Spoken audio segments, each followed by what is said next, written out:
Bhadrachalam panchayat office దగ్గర విషాదం నెలకొంది. నిర్మాణంలో ఉన్న భవనం ఒక్కసారిగా కూలిపోయింది. ఈ ప్రమాదంలో 7గురు మరణించగా పలువురికి గాయాలయ్యాయి. ఘటనా స్థలిలో సహాయక చర్యలు కొనసాగుతున్నాయి. గతంలో కూడా ఇంటి యజమాని నిబంధనలకు విరుద్ధంగా ఓ ఇంటిని నిర్మించారు. ఆ ఇంటిని కూల్చివేయమని అప్పట్లో ఐటీడీఏ ప్రాజెక్టు అధికారి నోటీసులు జారీ చేశారు. గతంలో ఆ బహుళ అంతస్తు నిర్మాణంపై పంచాయతీ ఈవోకు సామాజిక కార్యకర్త ఫిర్యాదు చేశారు.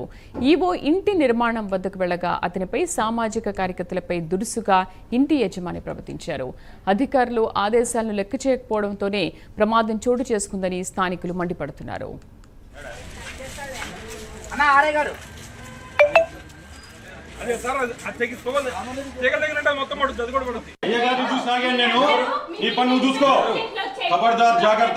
సార్ ఏంటి సార్ ఇది బెదిరింపులు?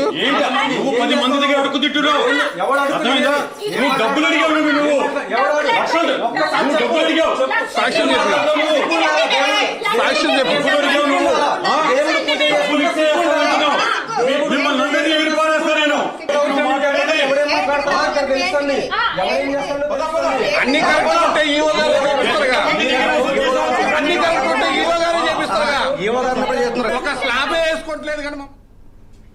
భద్రాచలం పంచాయతీ ఆఫీస్ దగ్గర విషాదం నెలకొంది. నిర్మాణంలో ఉన్న భవనం ఒక్కసారిగా కూలింది. ఈ ప్రమాదంలో 7గురు మరణించగా పలువురికి గాయాలయ్యాయి. ఘటనా స్థలిలో సహాయక చర్యలు కొనసాగుతున్నాయి. పూర్తి సమాచారం మా కరెస్పాండెంట్ రజనీకాంత్ అందిస్తారు. రజనీ, అసలు ఒక్కసారిగా ఎలా కుప్పకూలింది నిర్మాణంలో ఉన్న భవనం?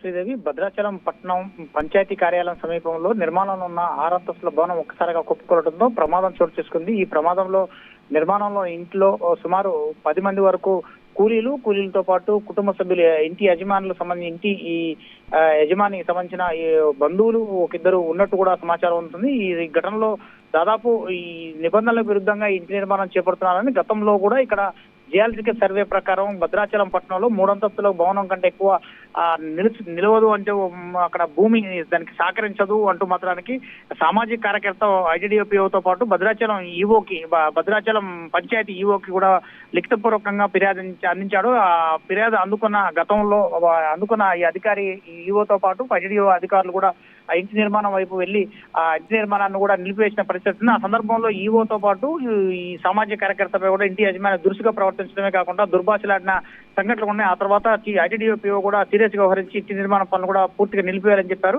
ఇటీవల కాలంలో గడిచిన వారం 10 రోజుల సంది కూడా ఇంటి యజమాని ఈ పంచాయతీ అధికారులు ఐటీడీఓ ఆఫీస్ కార్యాలయ అధికారుల ఇచ్చిన ఆదేశాలను బేఖాతరు చేస్తూ అక్కడ ఇచ్చిన నోటీసును కూడా చింపివేసి అక్కడ నిర్మాణ పనులు కూడా చేపడుతున్నాడు అని తెలిసింది.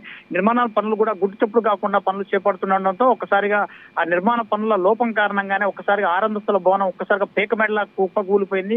ఆ కూలిపోయిన ఘటనలో మాత్రం సుమారు 6 నుంచి 7గురు మృత్యువాత పడ్డట్టు కూడా తెలుస్తుంది. ఈ భవనం నిర్మాణ పనుల విషయంలో 10 మంది సుమారు పైగా కూడా కూలీలు ఈ రోజు కూలీ పనులకు వెళ్ళినట్టు కూడా సమాచారం ఉంటుంది. పూర్తిగా ఇక్కడ సహాయ చర్యలు కూడా ఐటీడీఓ అధికారులతో పాటు రెవెన్యూ రెస్క్యూ టీము, పోలీసు సిబ్బంది కూడా అక్కడ సంఘటనా స్థలాన్ని చేరుకుని ప్రొక్లేర్లు భారీ యంత్రాలతో మాత్రానికి శిథిలాలను తొలగించే ప్రయత్నం కూడా చేస్తున్న పనులైతే నెలకొన్న పరిస్థితి. భద్రాచలం పట్టణం వ్యాప్తంగా 170 యాక్ట్ కారణంగా అక్కడ రిజిస్ట్రేషన్లు కూడా ఉండవు. రిజిస్ట్రేషన్లు ఉండకపోవడం కారణంగా పంచాయతీ అధికారులు కూడా ఎవరికి కూడా 1 అంతస్తు 2 అంతస్తులు మించి కూడా పర్మిషన్ ఇవ్వని సందర్భాలు నెలకొన్నాయి. అయితే ఇక్కడ ఎవరైతే ఇంటి నిర్మాణం చేపడుతున్న భవన యజమానులు కాస్త కొంత సొంత అధికారులకు ఆమ్యామ్యాలు ఇచ్చి వాళ్ళ భవన నిర్మాణ పనులు కూడా పూర్తిగా చేపడుతున్నారన్న ఆరోపణలు కూడా చాలా సందర్భాల్లో ఉన్నాయి. ఇదే విషయంపై ఐటీడీఓపీఓ కార్యాలయ అధికారులు కూడా దీనిపై సీరియస్ గా దుస్సారించి ఎవరైతే భవన నిర్మాణ కార్మికులు ఉంటారో భవన నిర్మాణ కార్మికులతో పాటు సుతారి మేస్త్రీలు ఉంటారు, మేస్త్రీలకు కూడా